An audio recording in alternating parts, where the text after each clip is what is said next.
Guys, ഇന്ന് നടന്നിട്ടുള്ള India versus Tajikistan under 23യുടെ ഒരു ഫ്രണ്ട്ലി മത്സരം ഇന്ത്യ പരാജയപ്പെട്ടു. 3-2 എന്ന് പറയുന്ന ഒരു സ്കോറിലാണ് തജിക്കിസ്ഥാൻ ഈ ഒരു മത്സരത്തിൽ വിജയിച്ചത്. പക്ഷേ എനിക്ക് കുറച്ചൊക്കെ സാറ്റിസ്ഫാക്ഷൻ തന്നിട്ടുള്ളൊരു മത്സരമായിരുന്നു. പ്രത്യേകിച്ച് നമ്മുടെ നാഷണൽ ടീമിൻ്റെ സീനിയർ ടീമിൻ്റെ മത്സരമൊക്കെ കണ്ടിട്ട് വന്നതുകൊണ്ടായിരിക്കാം എന്നുള്ളതാണ്. ഈ ഒരു മത്സരത്തിൽ 2-1 സ്കോറിൽ 90 മിനിറ്റ് കഴിഞ്ഞ് ഇന്ത്യ ലീഡ് ചെയ്തിരുന്നു. പക്ഷേ അത് കഴിഞ്ഞിട്ടാണ് 2 ഗോൾ തജിക്കിസ്ഥാൻ അടിച്ചിട്ട് 3-2 എന്ന് പറയുന്നൊരു സ്കോറിൽ ആ ഒരു മത്സരം അവർക്ക് വിജയിക്കാനായിട്ട് സാധിച്ചത് എന്നുള്ളതാണ്. എന്താണെങ്കിലും ഈ ഒരു അണ്ടർ 23 ബാച്ചിൻ്റെ ആദ്യത്തെ മത്സരമാണ് ഈ ഒരു സീസണിലേക്ക് വരുന്ന സമയത്ത്. അപ്പം ആദ്യ മത്സരത്തിൽ തന്നെ അത്യാവശ്യം ഡീസൻ്റ് ആയിട്ടുള്ള പ്രകടനം നടത്താനായിട്ട് സാധിച്ചു എന്ന് പറയുന്നതാണ് ഏറ്റവും പ്രധാനപ്പെട്ട കാര്യം. പിന്നെ ഈ എനിക്ക് സാറ്റിസ്ഫാക്ഷൻ തന്നു എന്ന് പറഞ്ഞു കഴിഞ്ഞാൽ നമ്മുടെ സീനിയർ ടീമിൻ്റെ പ്ലെയേഴ്സിൻ്റെയൊക്കെ ഒരു ആറ്റിറ്റ്യൂഡ് അറിയാലോ. അത് വെച്ച് നോക്കുമ്പോഴത്തേക്കും ആ ഒരു ഇൻറ്റൻഷൻ അത് വേറെ ആയിരുന്നു. അത് തന്നെയാണ് നമുക്കിപ്പം വിജയമൊന്നും സ്വന്തമാക്കിയില്ലെങ്കിൽ പോലും നമ്മളെ അത്ര ഫ്രസ്ട്രേറ്റഡ് ആക്കാത്തത് എന്നുള്ളതാണ് ഞാൻ മനസ്സിലാക്കുന്നത്. ഈ ഒരു മത്സരത്തിലേക്ക് വരുന്ന സമയത്ത് ഇപ്പോൾ തജിക്കിസ്ഥാൻ റെഗുലറായിട്ട് അണ്ടർ 23 ഏഷ്യൻ കപ്പൊക്കെ കളിക്കുന്ന ടീമാണ്.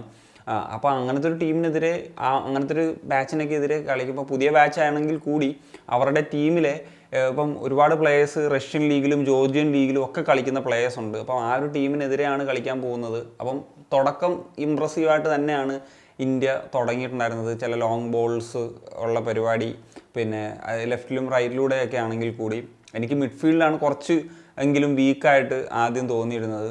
കാരണം ആയുഷ് ഛേത്രി ആൻഡ് നാംദേ എന്നീ താരങ്ങളാണ് കളിച്ചത്. ആയുഷ് ഛേത്രി സീനിയർ ലെവലിൽ കളിച്ചതിനേക്കാളും ബെറ്റർ ആയിട്ടാണ് കളിച്ചത്. പക്ഷേ ആയുഷ് ഛേത്രി ഈ ഒരു മത്സരത്തിൽ വളരെ ഒരു നിർണായക താരമായിട്ട് മാറി.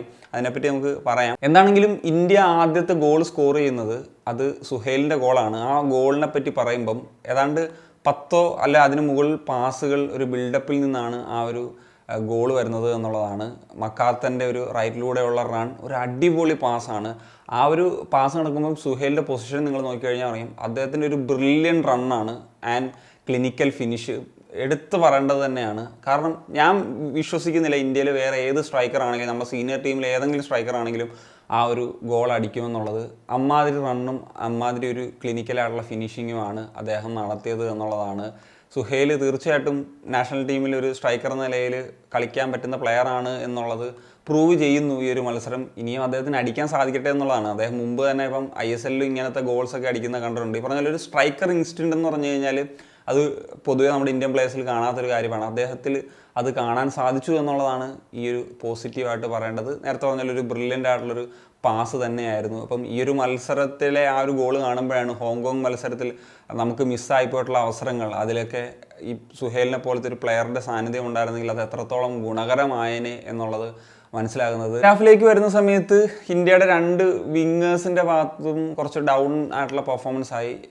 സോ അതിന് ശേഷമാണ് ആയുഷ് ഛേത്രിയുടെ ആ ഒരു സെക്കൻഡ് യെല്ലോ റെഡ് കാർഡായിട്ട് മാറി. പിന്നെ 10 പേരായിട്ട് ചുരുങ്ങി കളിക്കേണ്ടി വന്നു. ആ മൊമെൻറ്റിലാണ് തജിക്കിസ്ഥാൻ ഒരു സമനില ഗോൾ വരുന്നത്. ലെഫ്റ്റ് വിങ്ങിലൂടെയുള്ള ഒരു ക്രോസാണ്, ഒരു ഹെഡർ ഗോളാണ്. അങ്ങനെയാണ് 1-1 എന്ന നിലയിലേക്ക് എത്തുന്നത്. പിന്നീട് ഈ ഒരു മത്സരത്തിൽ ഇന്ത്യ ഒരു തിരിച്ചു വരുമോ എന്നുള്ള സാഹചര്യങ്ങളാണ്. പ്രത്യേകിച്ച് പിന്നെ സുഹേൽ പോയി, പകരം പാർദിപ് ഗൊഗോയ് വന്നു, ഐമൻ വന്നു. അപ്പോൾ ആ ഐമൻ്റെ ഒരു ബ്രില്യൻ്റ് ആയിട്ടുള്ള പാസ്സാണ്, പാർദിപിൻ്റെ ഒരു നല്ല റണ്ണും ഗോൾ കീപ്പറേയും ബീറ്റ് ചെയ്തിട്ട് ആ ഒരു ഗോൾ 2-1 എന്ന നിലയിൽ അടിക്കുന്നത്. ആ ഒരു ഗോൾ വന്നപ്പോഴത്തേക്കും നമ്മൾ വിചാരിച്ചു 80 മിനിറ്റ്സിന് ശേഷമാണ് ഇന്ത്യ ഒരു വിജയത്തിലേക്ക് കടക്കും എന്നുള്ളത്. പക്ഷേ അത് സംഭവിച്ചില്ല. പ്രത്യേകിച്ച് 10 പേരായിട്ട് ചുരുങ്ങിയിട്ടുള്ള മത്സരമാണ്. സെറ്റ് പീസിൽ തജിക്കിസ്ഥാൻ എത്രത്തോളം ഡേഞ്ചറാണ് എന്ന് കാട്ടുന്ന കാര്യങ്ങളായിരുന്നു. കാരണം ആദ്യം ഒരു ഫ്രീ കിക്കാണ്, ആ ലെഫ്റ്റിലൂടെ തന്നെയാണ്, അത് ഒന്നാന്തരമായിട്ട് അവർക്ക് ഫിനിഷ് ചെയ്യാനായിട്ട് സാധിച്ചു. അത് കഴിഞ്ഞ് വന്നത് കോർണറാണ്, അതും അവർക്ക് ഫിനിഷ് ചെയ്യാനായിട്ട് സാധിച്ചു എന്നുള്ളതാണ്. ഇതൊന്നും ഡിഫെൻഡ് ചെയ്യാൻ സാധിച്ചില്ല. മാത്രമല്ല നമ്മളുടെ ഗോൾ കീപ്പറുടെ ഭാഗത്തുനിന്നും അത്ര ഒരു മികച്ച പ്രകടനമല്ല പ്രിയാൻഷൻ എന്ന് പറയുന്ന ഗോൾ കീപ്പറിൻ്റെ ഭാഗത്തു നിന്നും വന്നത് എന്നുള്ളതാണ്. അദ്ദേഹം അഡ്വാൻസ് ചെയ്യേണ്ട സിറ്റുവേഷനിലാണെങ്കിൽ അദ്ദേഹം മത്സരത്തിലുടനീളം കുറച്ച് കോൺഫിഡൻസ് കുറവാണ്. പക്ഷേ അദ്ദേഹത്തെ സംബന്ധിച്ചിടത്തോളം അദ്ദേഹത്തിൻ്റെ ആദ്യത്തെ ഇൻ്റർനാഷണൽ മാച്ചാണ്, ആദ്യത്തെ ഒരു കോമ്പറ്റീറ്റീവ് മാച്ച് എന്നൊക്കെ പറയാം. മോഹൻ ബഗാന് വേണ്ടി ISL ഒന്നും ഫീൽഡ് ചെയ്യാത്തൊരു പ്ലെയർ ആണല്ലോ അദ്ദേഹം.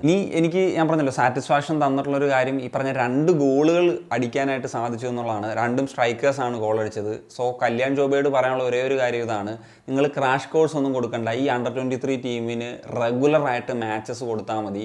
അത് ഏതെങ്കിലും ഏഷ്യൻ ഗെയിംസോ അല്ലെങ്കിൽ അണ്ടർ 23 ക്വാളിഫയേഴ്സോ ഇതൊന്നും ലക്ഷ്യം വെച്ചുകൊണ്ടാകരുത്. നമ്മുടെ സീനിയർ ടീമിലേക്ക് വേണ്ടിയിട്ടുള്ള ഒരു ടീമിനെ ഡെവലപ്പ് ചെയ്യാൻ അണ്ടർ 23 ടീം എന്ന് പറഞ്ഞു കഴിഞ്ഞാൽ വളരെ ഇമ്പോർട്ടൻ്റ് ആണ്. ആ ഒരു ഉദ്ദേശശുദ്ധി മാത്രം മതി എന്നുള്ളതാണ്. So that's it guys. അപ്പം നിങ്ങളുടെ ഒപ്പീനിയൻസ് എന്താണ് തീർച്ചയായിട്ടും കമ്പോസ് ചെയ്യാൻ വേണ്ടി